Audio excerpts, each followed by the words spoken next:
Stair Chair Nos, Vice Chairs, Goodwin and Nelson, and members of the committee. My name is Camille Kiefel. I come here before you today. I choose to trust that you will make the right decision regarding gender-affirming care.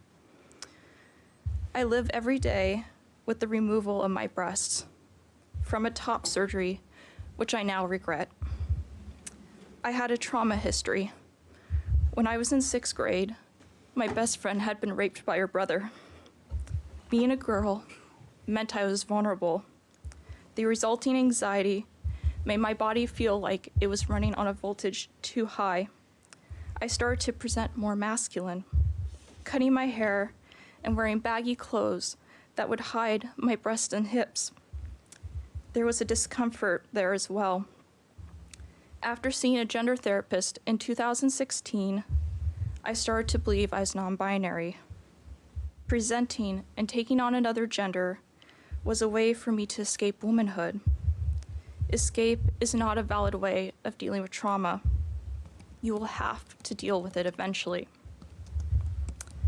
Prior to my transition, I had spent 20 years of mental health therapy with conventional modalities. I didn't respond well to medications, saw a gender therapist, and had 2 rounds of transcranial magnetic stimulation therapy, an intervention reserved for treatment-resistant depression. I was diligent, wanting to heal, but nothing my doctors offered helped me. They always saw my issue strictly as a mental one. I was 30 and at the end of my rope when I transitioned. At the time I believed I was non-binary, I struggled with severe mental illness and suicidal ideation. This should have been a red flag, yet within months of requesting top surgery, it was performed on me. Medicaid considered it a medical necessity. My doctor, surgeon, and 2 mental health professionals all signed off on a non-binary top surgery that had no biological equivalent in nature to an identity that cannot be transitioned to. I developed health issues after my surgery.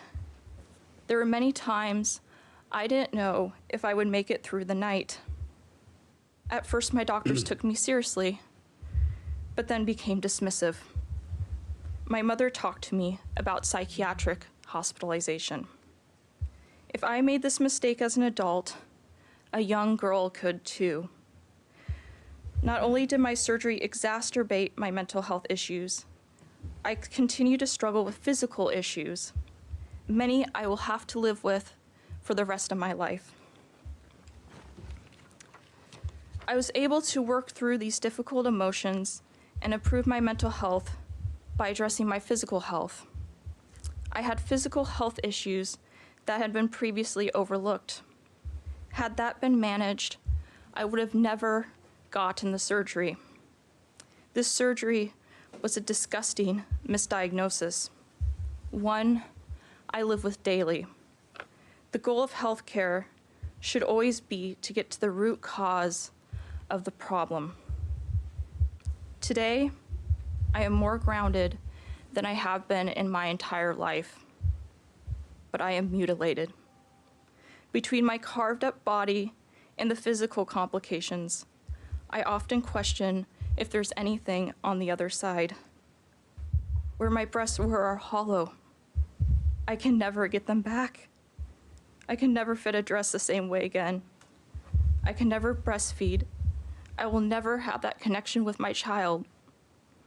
Who will love me? You know what keeps me going? Stopping this from happening to someone else. Thank you for your time. You all have a lot to consider, and I know you'll make the right decision.